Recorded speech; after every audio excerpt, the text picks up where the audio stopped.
Olá, estudante, seja bem-vindo a todos. Meu nome é Simone, estarei junto com a professora Daniela hoje, mediando a aula de Biologia da segunda série. Bem-vinda, professora. Obrigada, boa tarde, pessoal. Então, hoje a gente vai falar sobre introdução às leis de Mendel. Tá? Então, vamos organizando o material de vocês. É importante anotar o tema dessa aula, né, e o componente curricular. Tenham um caderno do aluno em mãos e informações sobre a nossa aula. Então, a habilidade que a gente vai trabalhar é identificar os aspectos históricos das concepções sobre a hereditariedade à luz da época em que foram propostas, o conteúdo que a gente vai trabalhar, mecanismos de variabilidade genética, concepções pré-mendelianas e as leis de Mendel. E o experimento de Mendel também. Então, vamos começar com uma interação aí. A gente tem duas imagens aqui com dois dizeres. Então, a primeira é com aquele ditado, filho de peixe, peixinho é. Então, tem dois peixinhos ali parecidos. E a gente tem a outra aqui, que é uma pata com vários patinhos, e tem um pato diferente ali. Este patinho diferente não pode ser meu, ela pensando. Então, eu quero que vocês pensem um pouco aí e reflitam. É possível relacionar situações abaixo com a hereditariedade? 2 minutinhos para vocês.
Olha, professora Daniela, bastante interação aqui, tá? E a grande maioria diz que pelo fato das características se passam de pai para filho.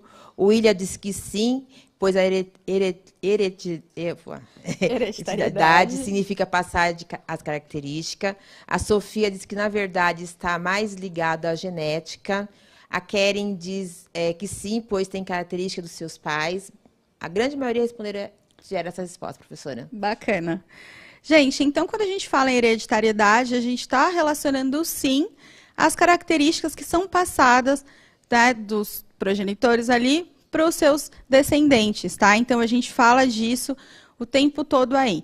E é sobre isso que a gente vai conversar hoje. Então, a gente vai trocar uma ideia aí sobre, né, como essas ideias surgiram aí, desde a Grécia Antiga até Mendel, que eu acho que é o mais conhecido por todo mundo. Então, bora lá. Então, existe aí uma concepção, lá na Grécia Antiga, já vinha essa questão, né, de como essas características são passadas de um indivíduo para o outro, né, do pai para o filho, enfim. Então, a gente tem aí duas teorias, vocês vão ver agora na tela. A teoria da pangênese, né? Então, Hipócrates, ele tinha a seguinte teoria, de que cada parte do corpo, ela produzia uma partícula chamada de gêmula, E aí, essa partícula, várias, né, com cada uma miniaturas aí das partes do corpo, eram transmitidas para os seus descendentes. Então, as partículas ali do corpo da mãe se juntavam com as partículas do corpo do pai no momento ali de fecundação e surgiam os indivíduos que eram parecidos com os seus pais. Só que o que aconteceu nessa época aí é que Aristóteles, né, entendeu que tinha algumas questões aí, porque isso não respondia, né, não era compatível com, por exemplo, algumas características em relação a comportamento, características em relação a ancestrais, como os avós, enfim. Então, ele questionou isso, porém, gente, até o final do século XIX, essa teoria era bem aceita. Aí a gente teve um outro cara, né, então um médico aí, o William Harvey, ele disse o seguinte, que todo ser vivo, né, todo animal, ele só surgia a partir do ovo de uma fêmea e que fosse fecundado por um macho. E a partir daí surgiram duas teorias. Uma delas eu acho bem engraçada particularmente. É a teoria da pré-formação. Eles acreditavam que existia uma miniatura da gente dentro do nosso óvulo, as mulheres, e uma miniatura dentro dos espermatozoides, no caso dos homens. E essa miniatura, ela simplesmente, quando acontecia o processo de reprodução, ela só crescia, ela aumentava de tamanho. Então, com isso, ou você, se você fosse mulher, você era uma cópia da sua mãe, e se você fosse homem, você era uma cópia do seu pai. Então, isso fazia com que os indivíduos eles fossem cópias idênticas e não fazia muito sentido né, você ter uma miniatura ali. Em contrapartida, a teoria da epigênese, ela diz que isso não faz o menor sentido. Então, não existe um ser pré-formado. O que, na verdade, existe é uma matéria indiferenciada que vai se unir ali quando o homem e a mulher forem se reproduzir. Então, no momento ali da fecundação, essas características são passadas adiante.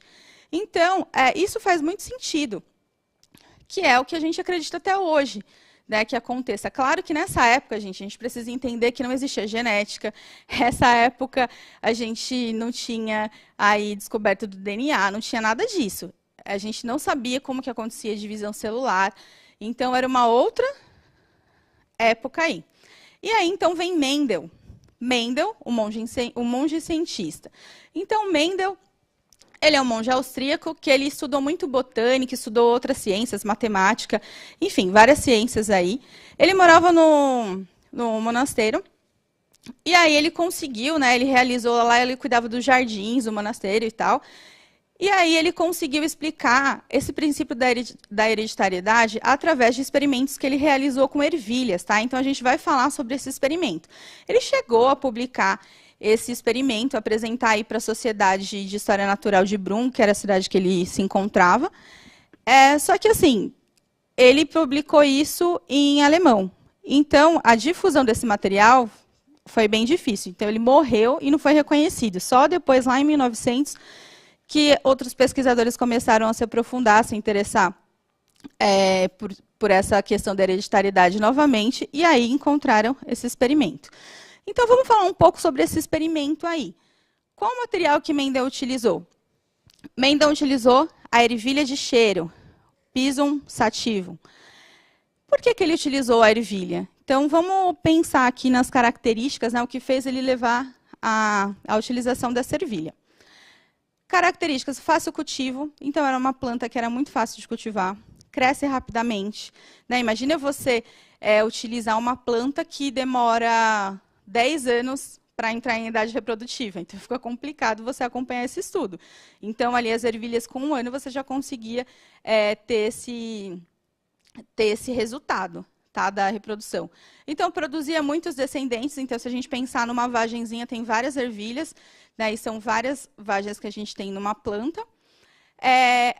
A fácil identificação dos caracteres, tá? Então, eram variedades que você conseguia diferenciar muito visualmente, assim, morfologicamente, você batia o olho e você conseguia resolver, saber se era aquela característica ou a outra, não tinha nada intermediário. E fácil polinização artificial. A planta da ervilha, ela é uma planta que a gente chama de hermafrodita. Por quê?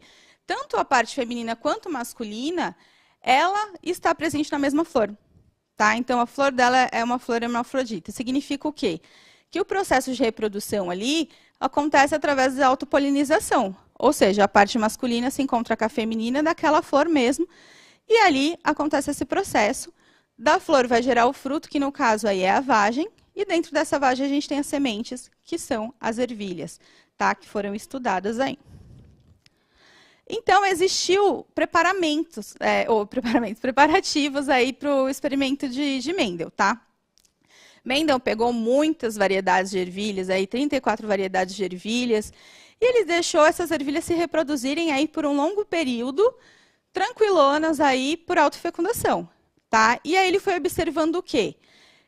Determinadas características. Então, ele foi percebendo que essa planta aqui produz ervilha amarela.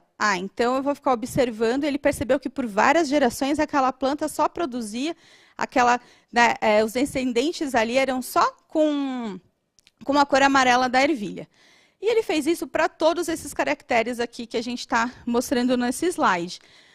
Tá? Então ele fez isso para o formato da ervilha, né, da semente, fez para a cor, fez isso para a flor, para o formato da vagem, para a cor da vagem.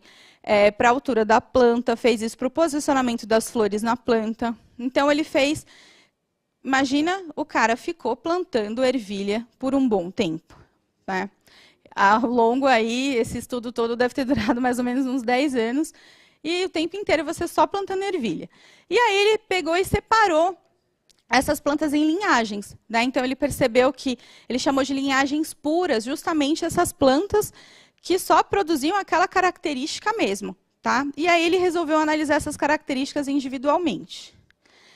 Para fazer para realizar esse experimento, o que ele resolveu fazer?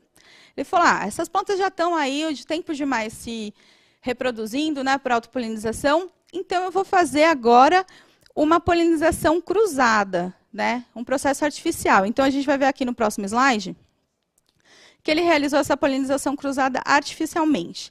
O que ele fez? Aqui a gente, no canto, a gente tem uma florzinha de maracujá, e essa flor de maracujá ela está mostrando para a gente bem evidente as anteras, que vão aí ter o gameta masculino, e o estigma, que dentro dele vai ter ali o ovário, né, descendo ele, tem o ovário que vai ter ali o gameta feminino. O que acontece? Na polinização cruzada, os gametas masculino e feminino são de indivíduos diferentes. Então, o que ele fez? Ele pegou uma planta A, removeu as anteras, ou seja, a parte masculina, e esperou ela entrar em idade reprodutiva, ali na época de reprodução, e, com isso, impediu a autofecundação. Aí, o que aconteceu? Ele pegou uma outra planta, foi lá, pegou um pincelzinho, passou esse pincel aí nas anteras, né, para retirar o pólen dessa planta B, foi lá com esse pincel e passou, levou, né, o pólen da planta B para a planta A. Tá? Então, com isso, ele fez a polinização cruzada. E aí, o que ele aguardou? Né? Tinha lá uma planta que ele pegou com uma semente totalmente verde. Então, como que ele fez esse cruzamento? Ele pegou uma planta que ele chamou de pura, porque ela só tinha característica para a semente verde. Então, ele pegou essa planta para a semente verde e cruzou ela com uma planta que só produzia semente amarela. Tá? Então, ele chamou esses dois indivíduos de puros. E aí, ele fez esse procedimento todo, aguardou lá mais ou menos um ano, e aí surgiram as vagens com as ervilhas. Quando ele abriu uma vagem, ele olhou, 100% das ervilhas eram amarelas. E aí ele falou, não é possível uma coisa dessa, né? Eu cruzei o verde com o amarelo, só tinha amarelo. Aí ele pegou essas sementes, plantou e deixou essas plantas crescerem e se reproduzirem para autofecundação. E aí, quando essas plantas estavam na época certa, né, de dar o fruto e tal, ele pegou e abriu uma vagem, e o que aconteceu, gente? Ele encontrou 3 ervilhas amarelas para uma verde. Então, você imagina que o cara, a partir desse dia, ele já não dormiu nunca mais, entendeu? Então, até ele chegar a tirar essas conclusões desse experimento, ele ficou sem dormir, foi complicado para Mendel essa fase aí. Então, vamos observar aqui no próximo slide. E ele pegou e falou o seguinte, bom, eu vou chamar essa geração aí de indivíduos puros que eu cruzei, né, com informação só para um caractere aí, e vou chamar de geração parental. Então, ele pegou 2 puros, um para verde e outro para cor amarela, cruzou e chamou essa geração de parental. E aí, a geração resultante disso, ele chamou de primeira geração filial, que foi de F1, que 100% foram amarelas, tá? As ervilhas. E depois, quando aconteceu dele plantar todas essas ervilhas, e aí acontecer as plantas crescerem e se autofecundarem, elas cresceram todas e produziram, que a gente viu essa proporção aí de 3 ervilhas amarelas para 1 ervilha verde, tendo aí o que ele chamou de geração F2, ok? Então, vamos lá, gente. Do mesmo jeito que Mendel ficou perturbado, a gente vai ficar perturbado agora um pouco. O cruzamento entre a geração parental, que resultou na geração F1, somente ervilhas amarelas. Aí eu pergunto para vocês, o que aconteceu com a ervilha verde? Onde que foi parar a ervilha verde, gente? E a outra questão, Mendel plantou todas essas ervilhas aí da geração F1, né, todas amarelas, e por autofecundação resultou em ervilhas amarelas e verdes na proporção de 3:1. Por que a verde reapareceu? 2 minutos para vocês pensarem e responderem essas questões aí, do mesmo jeito que Mendel tentou responder.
Legal, pessoal. Bastante interação aqui, professora Daniela.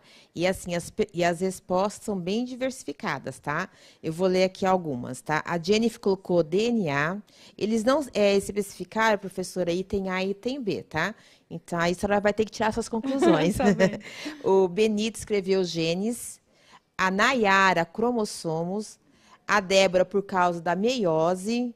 Beatriz escreveu porque o gene estava presente. Outra Beatriz escreveu porque a genética pulou uma geração. Interessante isso aqui, né? E o Caio escreveu porque estava presente no DNA. E qual é a resposta correta, professora? Então, vamos lá ver o que Mendel chegou, que conclusão que Mendel chegou aí. Tá? Então, quando a gente fala, isso, claro, está relacionado com o material genético? Tá, porque é o material genético que vai sendo passado de um indivíduo para o outro. Está relacionado com o processo de divisão celular? Sim, a gente vai perceber que existe a formação dos gametas e que isso interfere. A gente vai ver isso daí também. Mas acho que quem mais se aproximou aí foi a que falou que tem a ver com pular uma geração, enfim. Beatriz. Com a Beatriz, falando de pular uma geração. Aí, então, vamos esmiuçar isso daí. Então, quando a gente tem aí o cruzamento, né, da geração parental resultando na F1, só com as ervilhas amarelas, a verde ela não se manifestou ali. Né? Então, não foi perceptível a presença dela. Só que o que aconteceu que depois, na outra geração, lá na F2, a gente teve o aparecimento, né, o reaparecimento aí. Então, até Mendel, todos os cientistas eles acreditavam que quando aquela característica ela não é passada imediatamente ali, ela simplesmente não existe mais. O que, na verdade, não acontece. Né? Então, para ele percebeu que nas plantas híbridas, né, ou seja, essas que têm caracteres que recebeu a informação tanto da planta verde quanto da planta amarela, um dos caráteres ele ficava escondido, né? Então, em recesso. E aí ele percebeu que aquele caráter que se manifestou em 100% dos indivíduos da geração F1, ele chamou esse caráter de dominante, que no caso, como eram as ervilhas amarelas, né, da cor amarela, ele chamou de azão. E aí já vai começar a aparecer a história do azão-azinho, gente. E aí ele percebeu que os indivíduos que não, né, que essa característica que não foi manifestada aí nessa geração, ele chamou de recessivo e colocou a letra, o A minúsculo aí, o azinho, né, que a gente chama de azinho, justamente porque estava recessivo, ele estava ausente aí na geração F1, tá? O Mendel, ele fez, gente, esse experimento para todas aquelas características que a gente comentou no começo. Então, para folha, para flor, para o tipo de semente, para a forma da semente, para a cor da semente, para o tamanho da planta, fez isso com todas as características que ele selecionou. Tá? Então, você imagina, o cara plantou umas 27 mil ervilhas para resultar nisso tudo aí. Então, vamos olhar aqui na tabela. Opa, voltando. Vamos olhar aqui na tabela. E aí ele mostra que para todos esses cruzamentos, ele percebeu o que era dominante e o que era recessivo. Tá? Então, a gente tem aí cor da semente, amarelo dominante, o verde recessivo. A flor roxa, dominante em relação à branca. A cor da vagem, verde, dominante em relação à amarela. E aí ele fez isso também para a semente, tanto para o formato, né, da semente, então a semente lisa, ela é dominante em relação à rugosa. A vagem lisa dominante em relação à ondulada. E aí também, né, o posicionamento das flores, axilar, também dominando aí as flores terminais. E o comprimento do caule. Então, planta alta domina em relação à planta baixa. Isso foi o quê? Para a geração F1, esse é o resultado da geração F1. E aí, a geração F2, ele percebeu que existia essa proporção. Gente, olha só esses números aí. 6.022 contra 2.001. Então, assim, você imagina o tanto de semente, o tanto de ervilha que esse cara trabalhou. Ele devia sonhar com ervilha todos os dias. E aí existe essa proporção de 3:1, que ele percebeu que na segunda geração acontece sempre. Tá? Então, ele continuou, seguiu analisando aí os resultados e tentando pensar o que tinha acontecido em tudo isso. Então, aqui a gente tem um esquema mostrando a geração parental. E essa geração parental, aí, ele representou, né, esse caráter, essa característica que foi passada adiante aí. Então, para verde, ele percebeu que só tinha informação para recessivo, né, para a característica verde, então o azinho. E para amarela, o azão, certo? E aí, então, ele percebeu que tinha essas duas informações, tinha essa informação só para um caráter, e isso era passado adiante. Se era passado adiante, era passado nos gametas, né? Então, na célula reprodutiva aí, tanto feminina quanto masculina, enfim. Aqui no exemplo, a gente tem o verde masculino e o amarelo feminino, mas isso daí acontece em ambos os casos, ok? E eles perceberam que ali a ervilha verde, ela só poderia fornecer informação para a ervilha verde. E ela forneceu essa informação. Quando junta os gametas masculino e feminino, então você vai ter essas duas informações unidas aí. Então a gente percebe que todo mundo ali saiu azão-azinho, né? Ou seja, tem a presença do fator dominante ali, por isso que todas saíram amarela. Na geração F1, o resultado, a gente teve o quê? O cruzamento entre híbridos, né? Então, a gente tem lá azão-azinho e azão-azinho. Ou seja, eles têm dois fatores, os híbridos têm dois fatores ali para passar adiante. Então, ou passa o azão ou passa o azinho na gameta. E aí, o que acontece? Que quando acontecem combinações disso daí, a gente vai ver que tem essa proporção de 3:1, tá? Então, as considerações de Mendel em relação a isso. Cada característica era determinada por um par de fatores hereditários, tá? Então, sempre impares. Porque já que, naquele momento, apesar de não ter se manifestado, e num outro momento esse fator surgiu, então ele percebeu que sempre esses fatores eles eram passados em pares, tá? Eles existiam em pares. E aí ele percebeu que as plantas puras, né, a da geração parental ali, ela tinha 2 fatores iguais, que as plantas da geração F1, as híbridas, tinham 2 fatores diferentes, e que esses fatores, como aquilo que eu disse, são 2 fatores, mas eles se separam na formação dos gametas. Então, cada gameta ali vai carregar somente um dos fatores. Então, os indivíduos puros só produzem um tipo de gameta. Os indivíduos híbridos, eles vão produzir 2 tipos de gametas. Então, quando a gente fala nesses experimentos, né, que Mendel realizou, foi a partir daí que surgiu a primeira e a segunda lei de Mendel. Tá? Então, a primeira lei de Mendel fala exatamente em relação à segregação dos fatores. O que ele diz? Os fatores que determinam uma característica hereditária se segregam durante a formação dos gametas, de modo que cada gameta contém apenas um fator. Então, quando acontece isso, ele está dizendo o quê? Que simplesmente cada indivíduo carrega aí 2 fatores. Só que na hora que a gente vai formar as nossas, né, células, os gametas, as células reprodutoras, esses fatores aí eles vão se separar. Tá? Então, a primeira lei de Mendel ela diz isso. Ou, né, a lei da segregação dos fatores. Esses fatores eles se separam na formação dos gametas.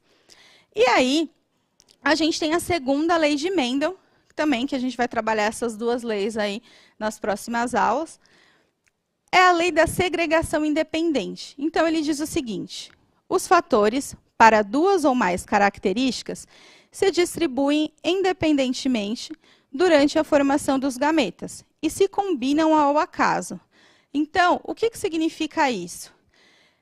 Que as características, né, ali o caráter que foi passado, esse caráter para a cor da semente, ele é independente da cor da flor. Ele é independente do formato dessa própria semente. Então, esses caracteres, né, esses caracteres aí que são passados adiante, eles são independentes. Então, um indivíduo ele pode ter a semente amarela e, ao mesmo tempo, ter o formato dela ser rugosa. Ou, de repente, ele pode ter ela verde e o formato liso. Então, assim, um fator não depende do outro. Tá? Então, se a gente pensar, é a mesma coisa que a gente diz que, de repente, você tem um olho claro e o cabelo escuro. Então, um fator independe do outro. Ou que, de repente, a sua orelha, né, que a gente tem essa questão genética aí da orelha, aquela orelha que é formada com um lóbulozinho, ou que é colada aqui nessa parte aqui do pescoço. Então, isso é uma característica que acontece independente, por exemplo, do fator que vai falar sobre a cor do seu cabelo. Tá? Então, isso que diz essa segunda lei de Mendel. Então, a primeira está ligada ao fato da segregação, tá, dos fatores, então que se separam nas gametas e se unem de novo no momento da fecundação. Então, por isso que acontece de repente, numa geração ser manifestado aquele caráter ou não, ok? Então, agora, a gente vai fazer um exercício e comentar um pouquinho aí, aplicar isso que a gente falou até agora, tá bem? Então, vamos lá, o exercício na tela. Considere os cruzamentos para ervilha indicados em 1, 2 e 3. Sabendo que V, né, V maiúsculo aí, representa o gene que determina a cor amarela nos cotilédones e é dominante sobre o alelo Vzinho, que determina a cor verde. Então, aí a gente tem, no primeiro caso ali, a gente tem 2 indivíduos cruzando, sendo que os 2 indivíduos têm ali, eles são puros, né? Como a gente comentou.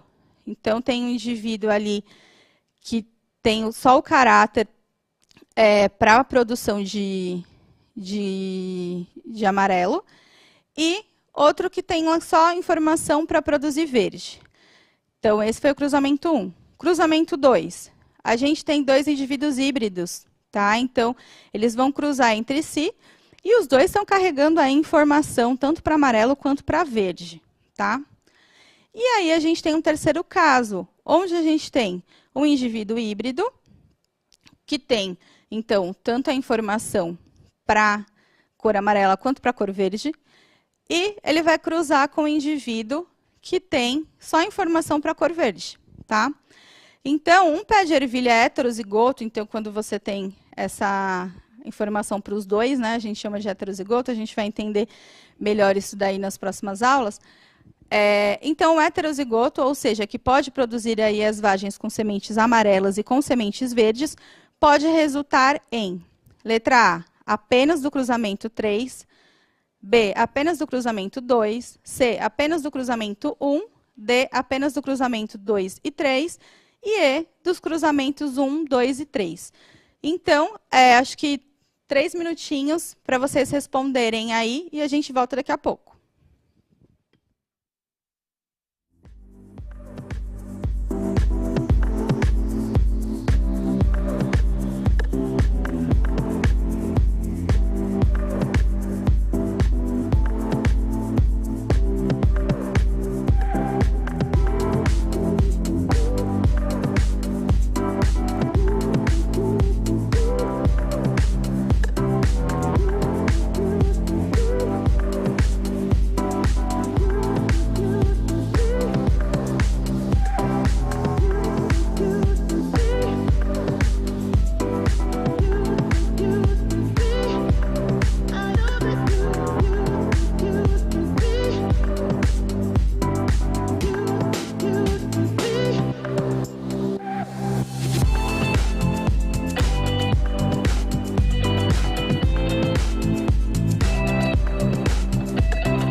Professora, bastante interação aqui, né? Ó, o Igor, o Lucas, a Beatriz marcaram D. Matheus e Gabriel marcaram E. O Danilo, o João e a Giovana, o B. E aqui está quase que um empate entre letra D, alternativa D, e a alternativa B. Qual que é a correta, professora? Então, vamos lá, gente. A gente vai fazer o que agora? A gente vai resolver aí, fazer cada um desses cruzamentos para a gente ver qual é a alternativa correta, tá? Então, vamos pensar no seguinte, aqui no primeiro caso. Então, eu peguei... Aí, aqui, eu coloquei aqui como se fossem os óvulos e aqui os espermatozoides. Dá para perceber que eu desenho super bem, né, gente? Só que... Então, mas é aleatório, tá, gente? Então, eu estou dizendo aqui que esses gametas masculinos são Vzão e esses daqui são Vzinho, tá bom? Então, vamos lá. Esse indivíduo aqui, quando ele está, né, se ligando a esse gameta aqui, ele está fornecendo o Vzão. E esse cara aqui vai fornecer o Vzinho, certo? Se ele se encontrar com esse, ele está fornecendo o Vzão e esse cara aqui está fornecendo, né, o Vzinho. E aqui, o que vai acontecer? Vzão, Vzinho, Vzão daqui e Vzinho daqui. Gente, para ter, né, a característica amarela, ele precisa ter qual gene ali, né? Qual o caractere que ele precisa ter? Ele precisa ter ali o representado pelo Vzão ou pelo Vzinho. Então, quando a gente fala nisso, se o Vzão é o dominante, então, se ele estiver presente, a cor vai ser amarela. Se ele estiver ausente, a cor vai ser verde. Nesse caso aqui, então vamos lá. Ele diz para a gente, voltando aí, ele quer saber, ó, um pé de ervilha, heterozigoto, então produz vagens com sementes amarelas e com sementes verdes. Então ele quer saber quem produz com semente amarela e com quem produz semente verde. Então, que produz os dois tipos, certo? Nesse primeiro caso aqui, a gente teve algum? Não teve. Daí, então, o primeiro caso aqui, ele vai resultar só em indivíduos heterozigotos. Então, aqui, ó, é aquele caso da geração F1, tá? Então, 100% desses indivíduos, eles serão heterozigotos, mas eles vão manifestar a cor amarela. E se a gente pegar esse segundo caso aqui? Esse segundo caso é justamente o que a gente falou sobre a geração F2, tá? Então, na geração F2, se a gente pensar o indivíduo, e aí aqui, vamos passar para um próximo. Se a gente pensar aqui num indivíduo que tem, né, dois indivíduos heterozigotos, a gente vai ter esse cara fornecendo informação para cá, esse cara fornecendo informação para cá. Então, quando a gente se junta, apareceu verde aqui? Então, se tem a ausência do dominante, a gente tem, para esse caso aqui, então, está correto. Tá? Então, vamos voltar aqui. Opa! Nesse terceiro caso. Nesse terceiro caso, a gente tem o quê? Também tem recessivo. Então, em algum momento, esse cara vai fornecer esse Vzinho e aqui também vai fornecer Vzinho. Então, a gente vai ter. Então, aí a gente tem a alternativa correta, a que diz que nos cruzamentos aí, 2 e cruzamento 3, ok? Que corresponde à letra... Gente, estou muito cega. A letra D. Tá? Então, quem respondeu aí a letra D, porque esse cara aqui só vai produzir ervilhas vermelhas, ok? Então, a gente trabalhou aí sobre as leis de Mendel, essa introdução, e na próxima aula a gente vai continuar com esse tema. E é isso. Até logo. Tchau, tchau. Obrigada, pessoal.